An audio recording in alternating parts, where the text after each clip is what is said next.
Guerre en Ukraine, Kiev accuse Moscou de frappe près d'un réacteur nucléaire de Zaporijia. Bonjour et bienvenue sur la chaîne S-Magazine TV.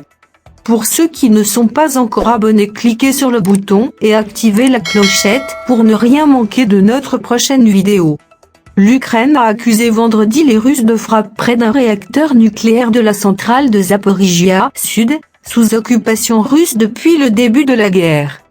3 frappes ont été signalées vendredi soir, près d'un des réacteurs nucléaires, a annoncé sur Telegram la société d'État ukrainienne Energoatom, qui gère les centrales nucléaires du pays. Contacté par l'AFP, Energoatom n'était pas joignable vendredi soir. Une ligne de haute tension a été endommagée dans cette attaque en déclenchant l'arrêt d'un des réacteurs de la centrale, la plus grande de l'Europe. Il existe des risques de fuite d'hydrogène et de pulvérisation de substances radioactives. Le danger d'incendie est élevé, selon Energoatom, qui n'a pas fait état de victimes dans un premier temps. Selon Energoatom, les responsables de la société russe, Rosatom, ont quitté précipitamment le site avant l'attaque.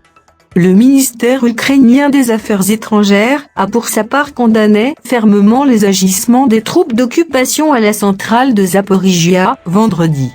Les conséquences possibles d'une frappe sur un réacteur en fonctionnement sont équivalentes à l'utilisation d'une bombe atomique, écrit le ministère dans un communiqué, en appelant la communauté internationale à prendre des mesures immédiates pour forcer la Russie à quitter la centrale et à la transférer sous le contrôle de l'Ukraine dans l'intérêt de la sécurité du monde entier.